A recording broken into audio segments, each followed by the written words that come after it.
Hello दोस्तों, आप सभी का फिर से स्वागत है आपके अपने यूट्यूब चैनल पे जूनियर भाई की पढ़ाई। दोस्तों, आज हम समझेंगे how to write a very good essay writing. कैसे अपने एसे को एक एलिगेंट रूप, एक बहुत अच्छा लुक दे सकते हैं हम। तो चलिए इसके बारे में जानते हैं। तो चलिए दोस्तों, आज का हमारा टॉपिक है एसे राइटिंग। सबसे पहले हम इंट्रोडक्शन से स्टार्ट करेंगे। दोस्तों, क्या होता है एसे राइटिंग, इसमें क्या क्या चीज इंक्लूड होता है, क्या फॉर्मेट है और क्या मेन बॉडी क्या होता है, कंक्लूजन क्या होता है, इसके बारे में हम समझेंगे। सबसे पहले इंट्रोडक्शन से स्टार्ट करते हैं। इंट्रोडक्शन में भी दोस्तों हम सबसे पहले समझेंगे कि एसे राइटिंग का डेफिनेशन क्या है, इसका ओरिजिन कहाँ है। तो दोस्तों, मैं आपको एक सिंपल लैंग्वेज में अगर मैं आपको समझाऊं तो एसे राइटिंग का मतलब होता है टू पुट वंस व्यू, अपना ओपिनियन, अपना आइडिया को वर्ड्स में रिप्रेजेंट करना। पर एक कंडीशन है दोस्तों, वर्ड्स में आप कैसे रिप्रेजेंट करिएगा, in a simple, comprehensive and effective manner. Comprehensive का मतलब होता है that is easy to understand, उसी को हम कॉम्प्रिहेंसिव कहते हैं। तो आपने समझा दोस्तों, ऐसे राइटिंग हम किसे कहते हैं। ऐसे writing is a type of writing in which you put your idea in form of words in a very elegant manner. तो दोस्तों, क्या चीज इंक्लूड होता है हमारे ऐसे राइटिंग। हमारे ऐसे राइटिंग में दोस्तों तीन मेन पार्ट होते हैं। कौन कौन से दोस्तों? हमारा सबसे पहले होता है दोस्तों इंट्रोडक्शन, जो कि सबसे मेन पार्ट है। उसके बाद हमारा मेन बॉडी है दोस्तों, एंड लास्ट हमारा कंक्लूजन है। तो चलिए दोस्तों, एक एक करके हम सभी के बारे में समझते हैं।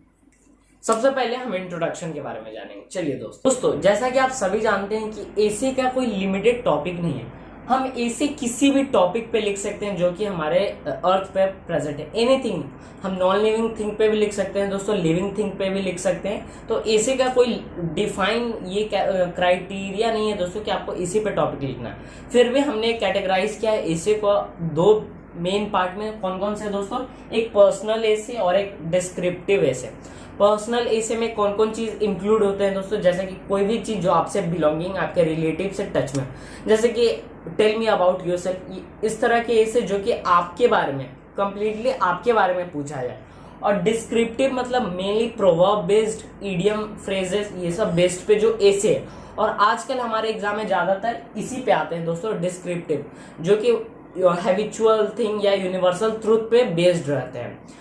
तो मैं दोस्तों आपको बता रहा था कि व्हाट इज इंट्रोडक्शन। दोस्तों, इंट्रोडक्शन कुछ नहीं, हमारा एक तरह से डेफिनेशन है। किसी भी टॉपिक पे अगर आपको बोला जाए कि इंट्रोडक्शन लिखना है दोस्तों, तो आप समझ जाइए कि वो आपको कहना चाह रहा है कि आपको उसमें सिर्फ डेफिनेशन लिखना है, किसी भी चीज का डेफिनेशन। अब मान लीजिए दोस्तों, आप सोशल मीडिया पे एक ऐसे लिख रहे हैं, करेक्ट कर लीजिएगा दोस्तों डेफिनेशन। तो आप सोशल मीडिया पे अगर इंट्रोडक्शन लिख रहे हैं तो आप कैसे लिख सकते हैं दोस्तों?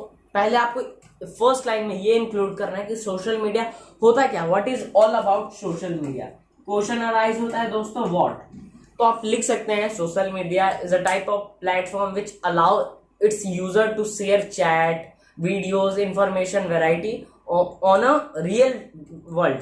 तो कुछ भी चीज में इंट्रोडक्शन में आपको बेसिक चीज, आपका क्या मोटिव होना चाहिए कि आप उसका डेफिनेशन लिखिए और इफ पॉसिबल उससे रिलेटेड कोई भी इडियम्स को दे दीजिए, that a step towards technology, anything that relates to that topic, that particular topic.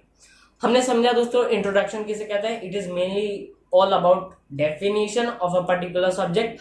अब हम समझेंगे what our main body includes और कंक्लूजन क्या होता है। तो चलिए दोस्तों अब हम जानेंगे मेन बॉडी के बारे में। दोस्तों, मेन बॉडी होता क्या है इसके बारे में समझिए पहले। दोस्तों, किसी भी चीज में जो उसका मेन सबसे इंपॉर्टेंट पार्ट है, फॉर एग्जांपल अगर हम ह्यूमन है दोस्तों, तो हमारा सबसे मेन ऑर्गन कौन सा हुआ दोस्तों? हमारा हार्ट या ब्रेन। उसी प्रकार किसी भी लिटरेरी पार्ट में, ऐसे पार्ट कॉम्पोजिशन में मेन बॉडी, मेन पार्ट उसका यही होता है दोस्तों, जो कि मेन बॉडी है। इसमें होता क्या है, ये मेनली एग्जामिनर आपसे देखना चाहता है कि आपके पास इस टॉपिक से रिलेटेड आपके पास कितना नॉलेज है, कैसे आपने रिसोर्सेज को कलेक्ट किया है, क्या आपने लॉजिकल सीक्वेंस में अरेंज किया है कि नहीं।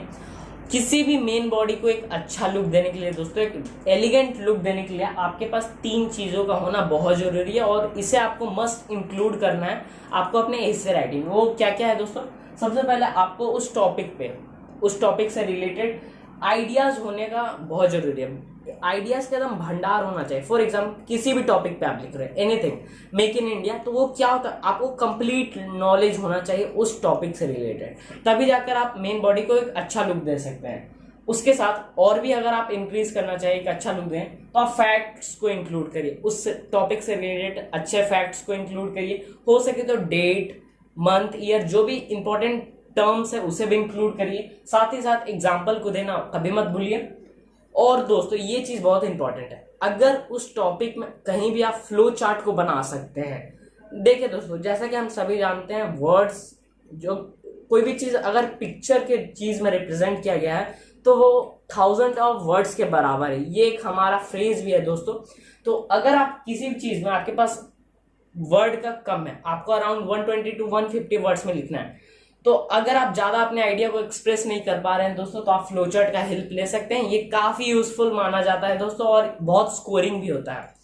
तो मेन बॉडी यही था दोस्तों। मेन बॉडी में आपको उस पर्टिकुलर टॉपिक पे आइडिया होने का बहुत जरूरी है, फैक्ट्स भी आपको पता होना चाहिए, एग्जाम्पल को इंक्लूड करिए और साथ ही साथ फ्लो चार्ट को। अब चलिए दोस्तों हम कंक्लूजन के बारे में जानते हैं। चलिए दोस्तों, अब हमारा लास्ट टॉपिक है जो कि हमारे एसे का, वो है कंक्लूजन। दोस्तों कंक्लूजन होता क्या है दोस्तों इसका क्या इंपॉर्टेंस है, इसके बारे में समझते हैं।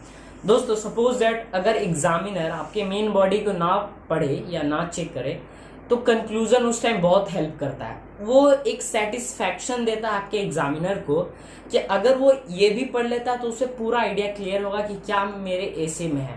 तो मेनली दोस्तों जो हमारा कंक्लूजन होता है वो 2 से 3 लाइन के बीच में ही होता है, और इससे ज्यादा आपको लिखना भी नहीं है, क्योंकि ये फिर ज्यादा एक्सीड कर जाएगा। और दोस्तों कंक्लूजन एक कॉन्साइज पार्ट है किसी भी लिटरेरी पार्ट का या एसे पार्ट का, आप कह लीजिए। इसे आपको लिखना कैसे है दोस्तों, सबसे पहले इसे लिखने के लिए आपको बहुत केयरफुल होना पड़ेगा।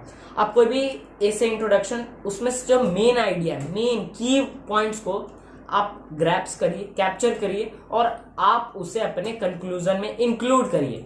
कहने का मतलब जो भी आपका मेन पार्ट है, मेन इंपॉर्टेंट टर्म जितने भी आपने अपने मेन बॉडी में इंक्लूड किया है, उससे आप एक जगह इकट्ठा करिए, कलेक्ट करिए, और उसी से रिलेटेड एक सेंटेंस को फ्रेम करिए और आप उसे अपने कंक्लूजन में लिखिए।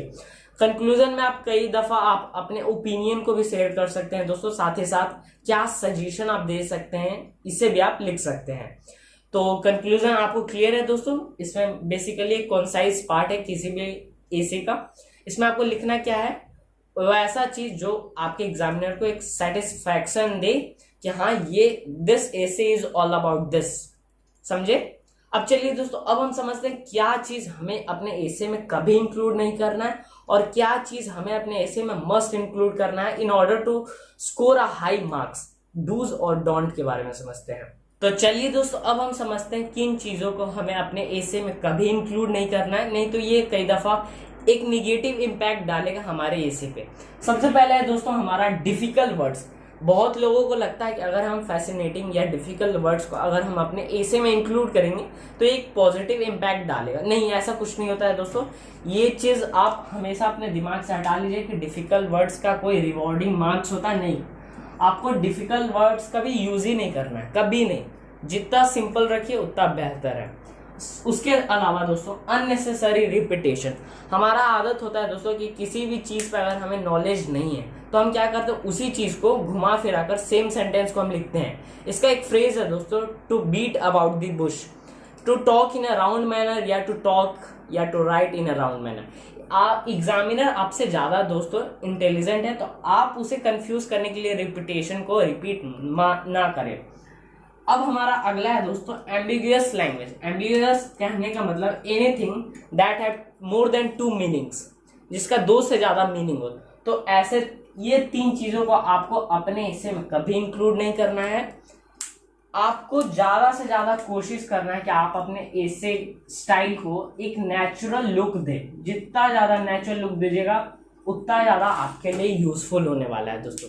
तो ये मेनली 3 इंपॉर्टेंट पॉइंट्स थे जो कि आपको अपने एसे में कभी इंक्लूड नहीं करना। अब हम समझते हैं what things we must include in our essay. दोस्तों अब हम समझते हैं what things you must include in your essay in order to give it a good look.